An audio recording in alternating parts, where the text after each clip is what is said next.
नमस्कार। आज के इस वीडियो में हम लोग जानेंगे बिंदु आवेश के कारण वैद्युत विभव। तो चलिए शुरू करते हैं।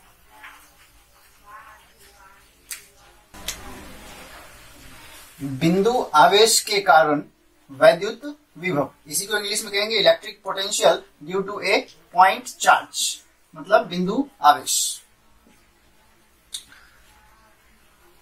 तो पॉइंट चार्ज क्या करता है? इलेक्ट्रिक फील्ड बनाता है। हम लोग जान रहे हैं अगर ये पॉइंट चार्ज है, किसी पॉइंट पर रखा हुआ है, तो ये अपनी चारों तरफ क्या करेगा? इलेक्ट्रिक फील्ड बनाएगा, वैद्युत क्षेत्र बनाएगा।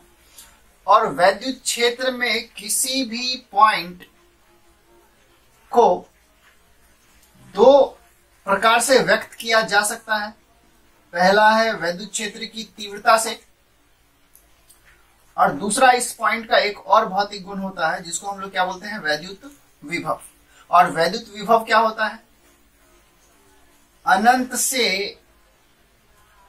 एकांक टेस्ट चार्ज को लाने में किया गया कार्य, ये होता है वैद्युत विभव।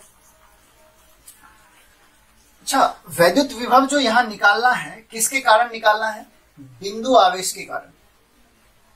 तो क्या बिंदु आवेश के कारण वैद्युत क्षेत्र हम लोग जानते हैं? तो चैप्टर 1 में हम लोग इसको बहुत अच्छे से पढ़ चुके हैं कि बिंदु आवेश के कारण वैद्युत क्षेत्र की तीव्रता कितनी होती है? 1/4 pi epsilon not Q by R square. ये क्या है? वैद्युत क्षेत्र की तीव्रता। चैप्टर 1 में पढ़ाया गया है। ये चार्ज Q है, ये चार्ज से कितना दूर जा रहे हैं वो दूरी है। तो electric field intensity point charge के कारण कितना होता है? 1/4 पाई एप्सिलॉन नॉट Q बटे R स्क्वायर। लेकिन हम लोगों को यहाँ पॉइंट चार्ज मतलब बिंदु आवेश के कारण वैद्युत क्षेत्र की तीव्रता नहीं निकालनी है। क्या निकालना है? वैद्युत विभव। तो वैद्युत विभव जो निकालना है वो किसके कारण निकालना है? पॉइंट चार्ज के कारण। और ये क्या है? पॉइंट चार्ज के कारण इलेक्ट्रिक फील्ड। और हम लोगों को क्या निकालना है? पॉइंट चार्ज के कारण वैद्युत विभव। तो हम लोगों को सबसे पहले एक पॉइंट चार्ज मानना होगा। तो मान लेते हैं, माना एक पॉइंट चार्ज प्लस Q किसी पॉइंट O पर स्थित है तथा प्लस Q से R दूरी पर कोई पॉइंट P है जहां वैद्युत विभव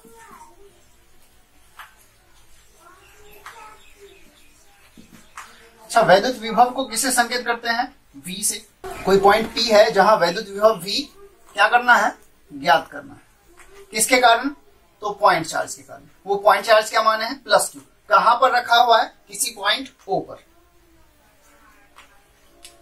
तो हम लोग इसको चित्र में भी व्यक्त कर सकते हैं। तो कोई पॉइंट ले लेते हैं जिसका नाम क्या है? O। और इस पॉइंट पर क्या रखा हुआ है? एक पॉइंट चार्ज प्लस Q। और इससे कितना दूर जा रहे हैं? प्लस Q से R दूरी जा रहे हैं। तो प्लस Q से R दूरी पर चले जाते हैं और वहां पर एक पॉइंट है, और वो पॉइंट क्या है? P। मतलब इस पॉइंट का नाम क्या है? P। और जहां क्या निकालना है? मतलब इस पॉइंट पर हम लोगों को वैद्युत विभव ज्ञात करना है कि कितना होगा। एक बिंदु आवेश के कारण इससे R दूरी पर क्या ज्ञात करना है? वैद्युत विभव। तो ये डिस्टेंस O से लेकर P तक कितना है? तो O से P तक मतलब प्लस Q से कितना डिस्टेंस गए? R। तो प्लस Q से R डिस्टेंस तो यही होगा ना। तो O से P का डिस्टेंस क्या हो जाएगा? R। ये R दूरी है, ठीक। और यहां पर हम लोगों को क्या चाहिए? वैद्युत विभव। मतलब v चाहिए पॉइंट P पर कितना होगा, वाट। ठीक है, इसको पहले नोट कीजिए। तो वैद्युत विभव के बारे में जानते क्या है? एकांक टेस्ट चार्ज को अनंत से किसी पॉइंट तक लाने में किया गया कार्य क्या कहलाता है? वैद्युत विभव। चूंकि वैद्युत विभव V किससे संकेत करते हैं? वैद्युत विभव को V से। क्या पढ़ चुके हैं इसके बारे में?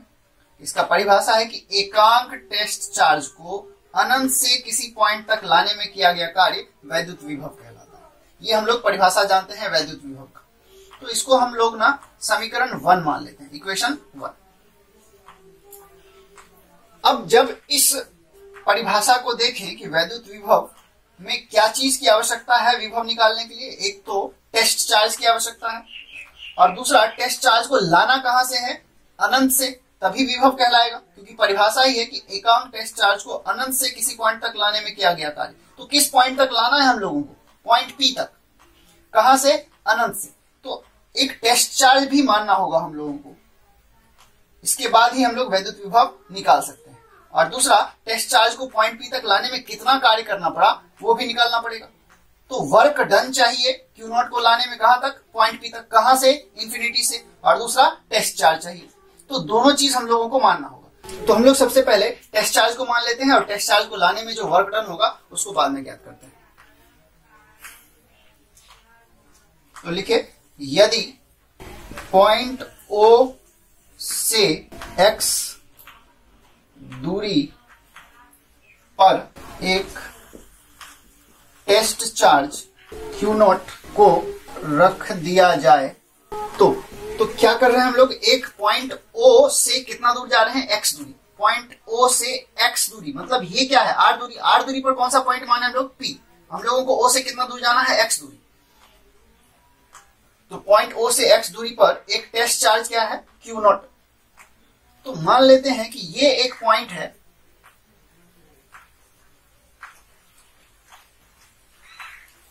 इसका कुछ नाम रख लीजिए A, जहां किसको रखा जा रहा है?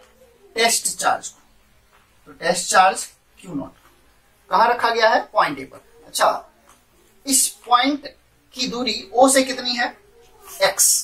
तो हम लोग ये वाला डिस्टेंस जो यहां से यहां तक का डिस्टेंस है वो कितना है? x।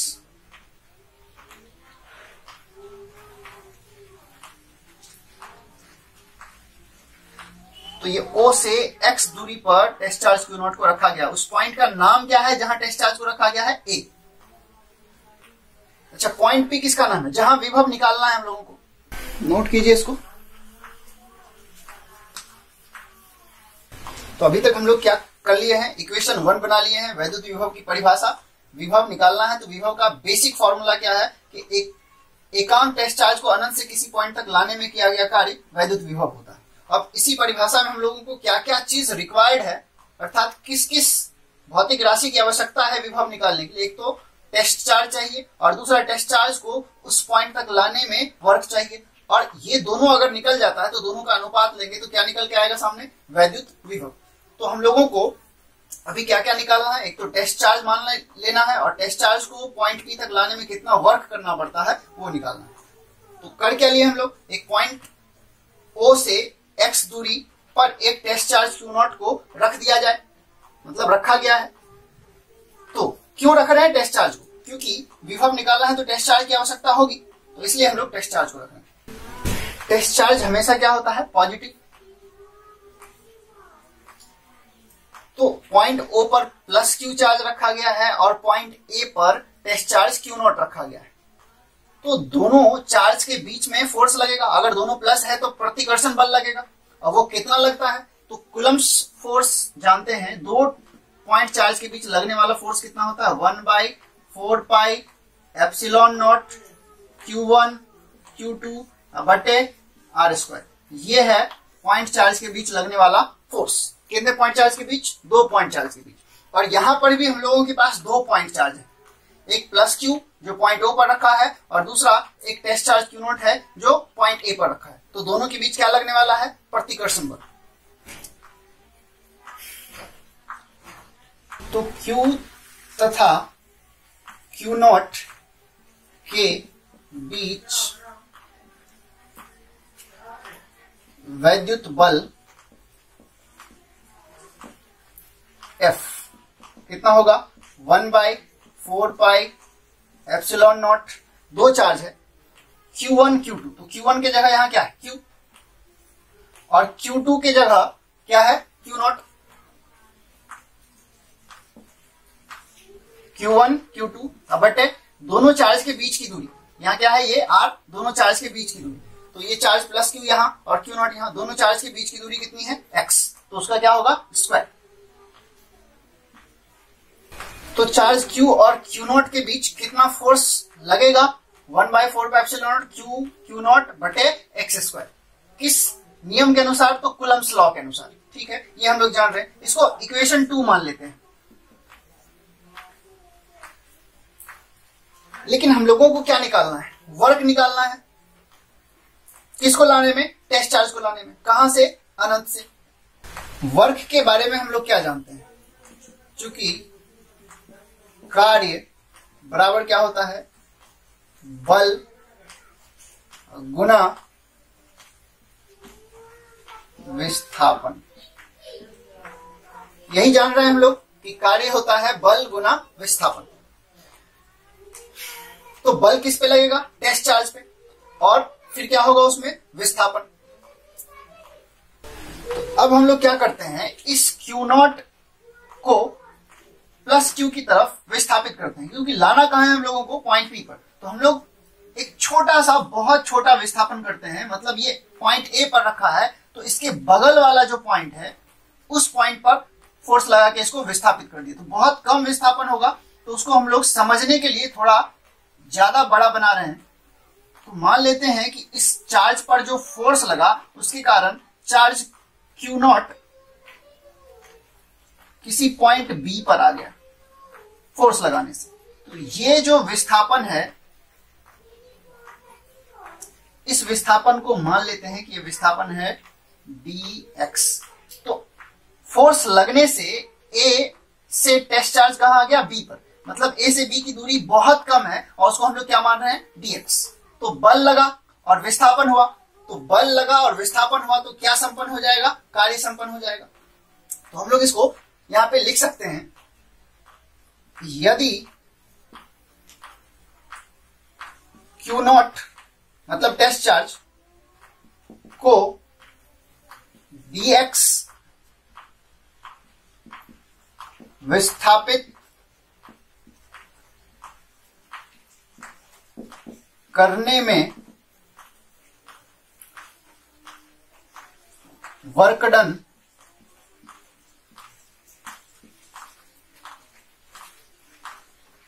dw। अगर हम बहुत कम विस्थापन कर रहे हैं तो वर्क भी बहुत कम होगा। तो वो वर्क कितना मान लिए हैं? dw। कितना विस्थापन करने में? dx विस्थापन करने में। कितना कार्य संपन्न हुआ? dw।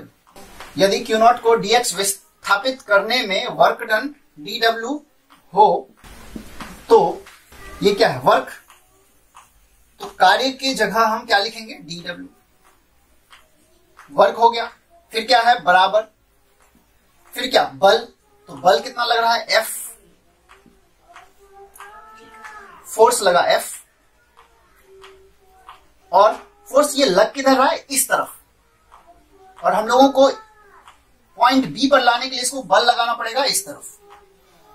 तो फोर्स और गुना फिर क्या है? विस्थापन। इसी को लिख सकते हैं, बल कितना है? इक्वेशन 1 से 1/4 pi epsilon not Q not बटे x स्क्वायर। ये क्या हो गया? फोर्स। फिर क्या है? गुना विस्थापन। अच्छा, विस्थापन किधर हो रहा है? A से B की तरफ, मतलब नेगेटिव डायरेक्शन में, ऋणात्मक दिशा में हो रहा है। तो विस्थापन के लिए हम लोग क्या रखेंगे? Minus dx। तो यहां भी आप माइनस रख सकते हैं माइनस dx। क्या था ये? dw, मतलब dx विस्थापित करने में किया गया कार्य। तो पॉइंट ए से कितना विस्थापित किए? क्या पॉइंट पी तक ले आए? नहीं, थोड़ा सा विस्थापित किए। अगर पॉइंट ए पर था तो इसके अगले बिंदु पर। नोट कीजिए, तब तक हम इक्वेशन 1 को मिटा रहे हैं, आप लोग लिख लिए होंगे।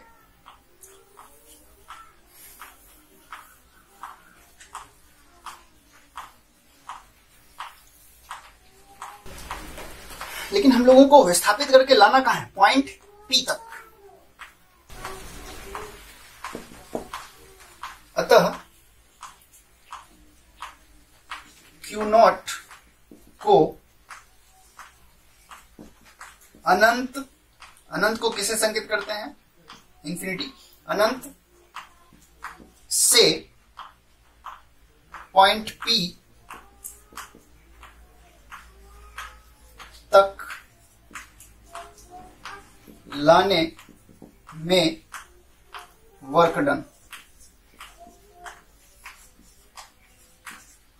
W, ये वही वर्क है जो अनंत से उस पॉइंट P तक लाया जाता है, बराबर।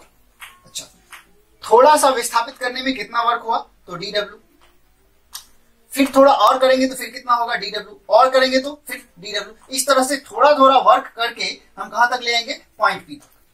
तो अब टोटल वर्क P तक लाने में कितना हो जाएगा? अगर एक एक पॉइंट खिसकाते गए और पॉइंट P तक ले आए तो प्रत्येक पॉइंट को खिसकाने में जो वर्क डन है वो कितना है? dw। तो उन सभी को क्या करेंगे? जोड़ देंगे। तो उसको क्या कहा जाता है? समाकलन। मतलब प्रत्येक पॉइंट विस्थापित करने में जो वर्क डन है उन सभी का योग। ठीक है, तो वो कितना है? dw। अब यहां देखिए, f के जगह हम 1/4πε0 Q0 बटे x² लिखिए। कहां से आ गया? इक्वेशन 2 से। इक्वेशन 2 में हम लोग f कितना लिए हैं? 1/4πε0 Q0 बटे x²। तो उसी को यहां पे रख दिए।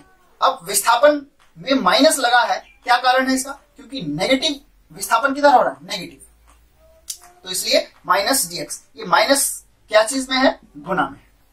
बीच में क्या है? गुना। तो इसको हम ना इक्वेशन 3 मान लेते हैं। इसी को लिखा जा सकता है, क्या लिख सकते हैं? W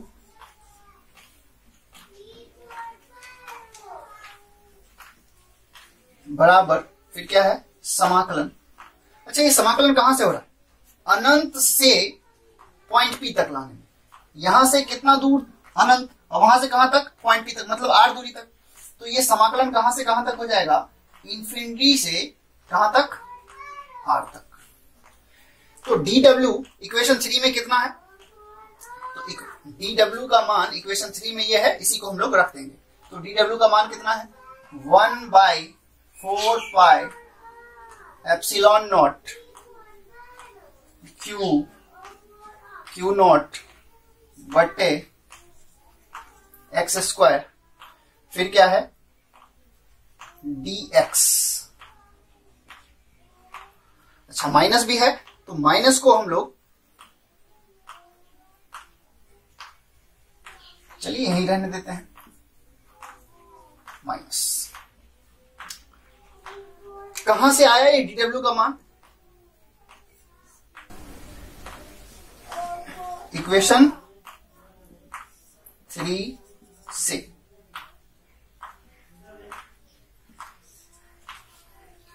इक्वेशन 3 से dw का मान हम लोग रख दिए। नोट कीजिए इसको।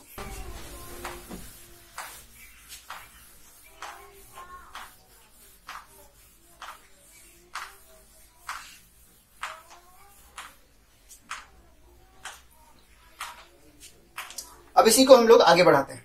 तो यही संकेत करता है, फिर से आगे लिख सकते हैं इसको, W बराबर, और जो समाकलन के अंदर कांस्टेंट होता है वो सभी कहां आ जाता है? समाकलन से बाहर। तो कांस्टेंट क्या क्या है? 1/4πε0 charge Q, test charge Q0। क्या दूरी भी कांस्टेंट है? नहीं। क्यों? क्योंकि ये अनंत से ला रहे हैं, धीरे धीरे करके कहां ला रहे हैं? पॉइंट P पर। तो क्या बदल रहा है? दूरी बदल रहा है। तो कांस्टेंट क्या नहीं है? दूरी। कांस्टेंट क्या क्या है? 1/4 क्यू और क्यू नॉट। तो जो कांस्टेंट है उसको बाहर कर लेते हैं। क्यू नॉट बाहर आएगा, क्यू नॉट बटे में 4πε0। अंदर क्या बचा, समाकलन। कहां से कहां तक कर रहे हैं समाकलन, अनंत से आर तक। इस चार्ज को अनंत से ला रहे हैं, कहां तक ला रहे हैं, आर तक, मतलब पॉइंट पी पर। अंदर में क्या बचा, अच्छा बटे में x² है, बाकी सब तो बाहर ही आ गया, तो इसको ऊपर ले जाएंगे तो क्या होगा, x⁻²। फिर क्या है dx, और ये माइनस जो बच रहा है ये भी कांस्टेंट है, इसको भी हम लोग बाहर कर लेते हैं। तो माइनस को यहां लगा लीजिए आप।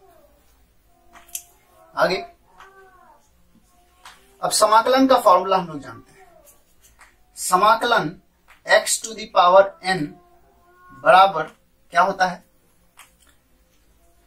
x⁻n+1 बटे n+1। ये हम लोग समाकलन का फॉर्मूला जानते हैं, तो इसी को अप्लाई कर दीजिए। तो जो कांस्टेंट है उसमें कोई परिवर्तन नहीं होगा, माइनस है, फिर q है, q नॉट है, बटे में 4 है, पाई है, ε0। अब इसका समाकलन, तो समाकलन क्या है, x⁻n। जहां x है वहां इसमें भी x है, जहां इसमें n है वहां इसमें क्या है, -2। तो इन टोटल का कैलकुलेशन क्या होता है, बराबर x पावर n, n की जगह क्या लेंगे, -2, फिर +1 बटे n, n कितना है, -2 +1। कहां से कहां तक, अनंत से कहां तक, r तक। इसको और आगे बढ़ा सकते हैं,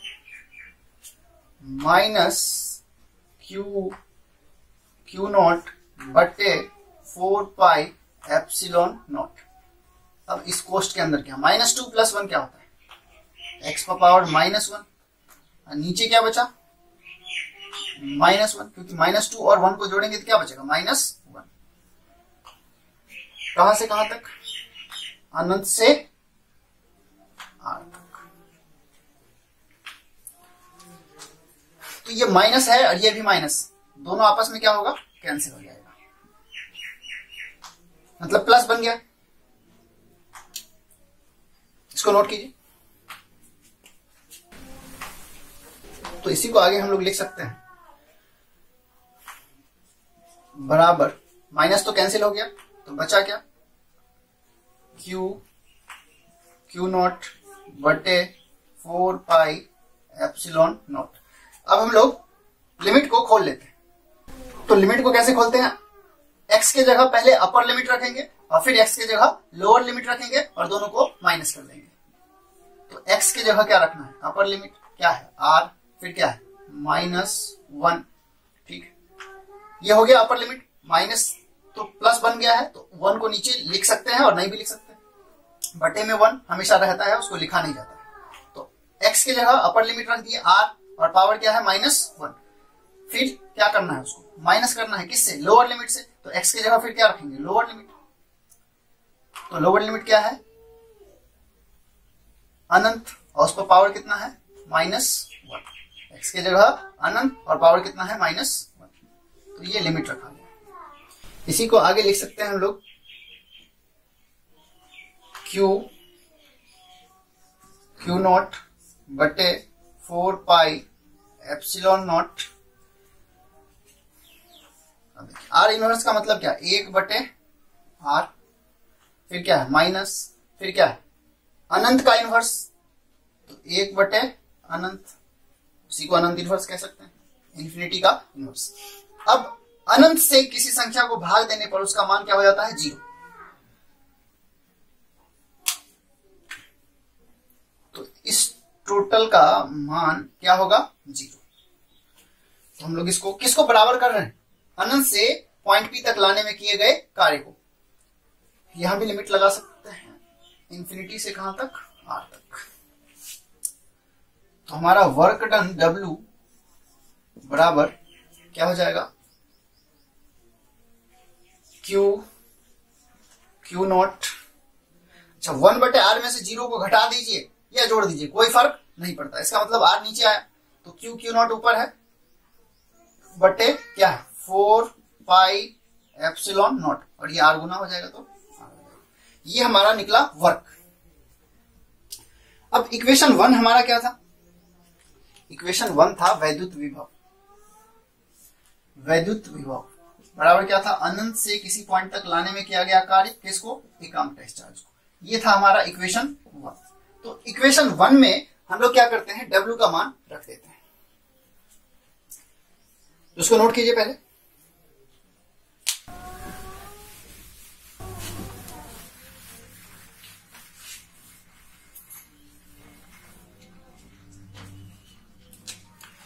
तो W के इस मान को, मतलब W के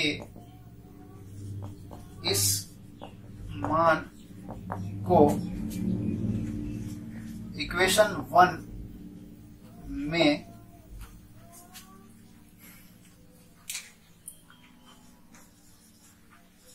रखने पर इक्वेशन 1 क्या संकेत करता है? तो इक्वेशन 1 हमारा ये था, क्या है? V, तो लिखेंगे V, फिर क्या है? बराबर इक्वेशन 1 में क्या था? W, और W का मान कितना है? Q not. तो पहले W ही लिख लेते हैं बटे क्यू नॉट। तो अब W का मान हम लोगों को पता है, W के इस मान को रखना है, तो W का मान कितना है? क्यू नॉट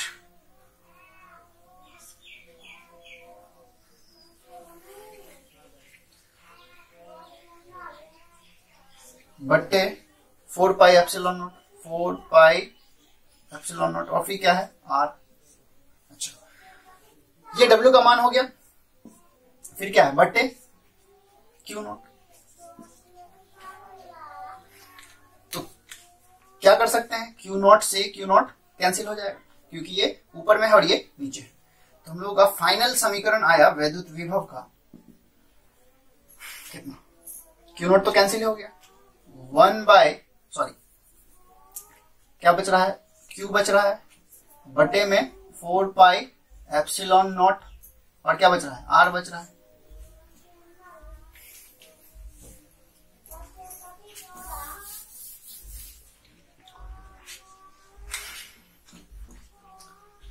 या V को हम लोग लिख सकते हैं 1/4 pi epsilon not. 4 pi epsilon not है बटे में है, तो 1/4 पाई एप्सिलॉन नॉट, फिर क्या है? Q बटे R। तो ये हम लोगों का किसी पॉइंट चार्ज Q के कारण R दूरी पर वैद्युत विभव का क्या हो गया? सूत्र।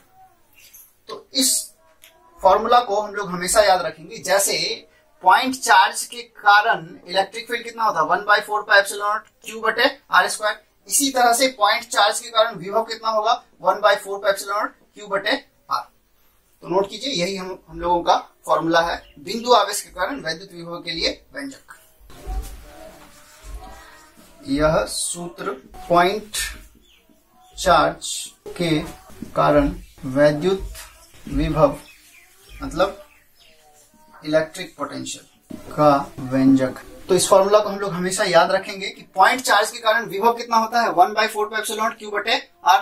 पॉइंट चार्ज के कारण इलेक्ट्रिक फील्ड कितना होता है? 1/4 पाई एप्सिलॉन नॉट Q बटे R²। क्या अंतर है दोनों में?